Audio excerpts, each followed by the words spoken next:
this is Dr. Jason Hall, jhallmd.com, and wanted to talk to you today about facelift surgery. In this show, what we're going to talk about is what a facelift does, but really more importantly, what a facelift doesn't do. When patients come to see me in the office and we start talking about facial rejuvenation surgery, a lot of times what they will do is put their hands on the side of their face and pull backwards and say, I really like the way this looks. And in truth, there's no procedure that is going to reliably do that and make that look natural or really make that possible. A reliable way to see what a facelift will actually look like, look in the mirror, put your fingers under your jawline and gently pull backwards towards the bottoms of your ear, or to lay down, tip your chin back slightly and take a mirror and look in the mirror. When we talk about facelift surgery,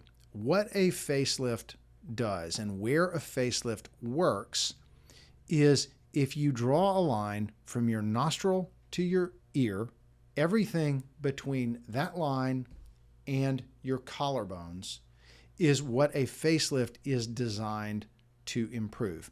It works reliably on the jowls and on the neck. Anything that's above that line, cheeks, eyes, eyebrows, forehead, is going to have to be addressed with a separate procedure. Similarly, things in the center of the face, so between your pupils, nose, around the mouth, wrinkles around the mouth, also are not going to be reliably and naturally changed with a facelift.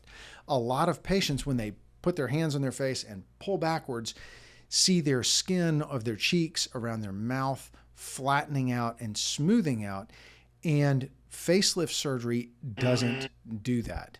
We have to talk about things like chemical peels and lasers and skin treatments to affect wrinkles. If you think about your face as an egg, in youth, the egg is a very good analogy to a youthful face.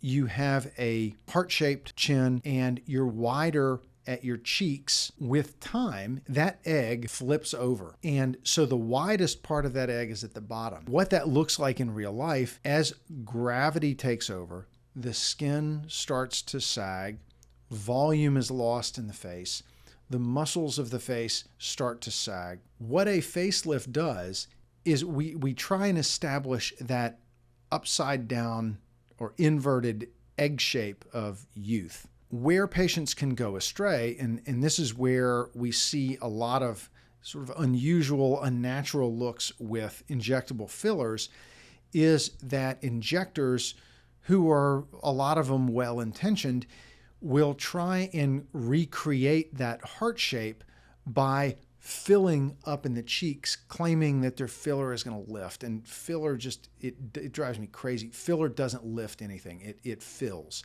And in the wrong patients, what happens then is you end up turning an egg shape into a square. You're not helping to reshape the lower part of the face and neck. You're just making the top part of the face wider and making a square shape, which has a very unnatural appearance. Modern facelift techniques, the incisions, which we talk about in every consultation, are very well camouflaged. They fall in natural boundaries, so they're very, very hard to see. And really, the incision for a facelift surgeon is your signature.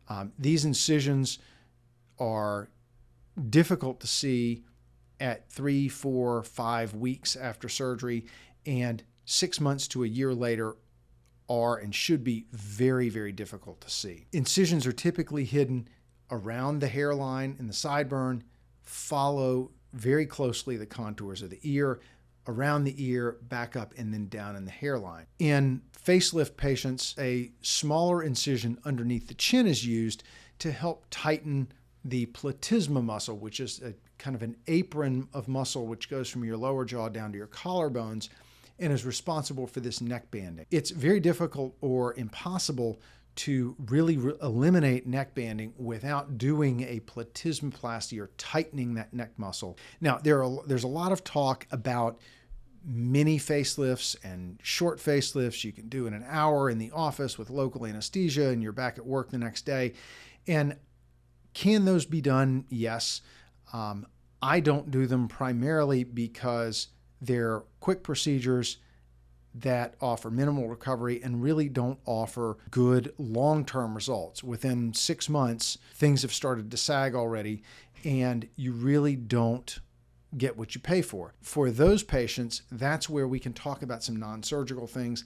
A lot of the patients that would benefit from a mini facelift are the same patients that with good skin care and a little bit of filler or fat grafting can avoid having a facelift until it's a procedure that is really going to be beneficial. Another important part of facelift surgery is the addition of volume. We do lose volume as we age, and that volume needs to be put back. And that was a shortcoming of old facelift techniques, is that they would stretch the skin and the muscles tight around a deflated face, and all you would see is a deflated face with tight skin, which doesn't look natural. It doesn't look youthful. And most people see those results as the hallmark of bad facelift technique. A couple of years ago, there was an article in our White Journal, which is kind of the plastic surgery medical journal, where 4 surgeons who were all very experienced did facelifts on different patients, and everybody got to rate each person's results. And the interesting thing was that the results were all great, and all 4 surgeons used different facelift techniques. And so the takeaway to that is that it's really more about the surgeon than it is about the technique. Thanks for watching this video.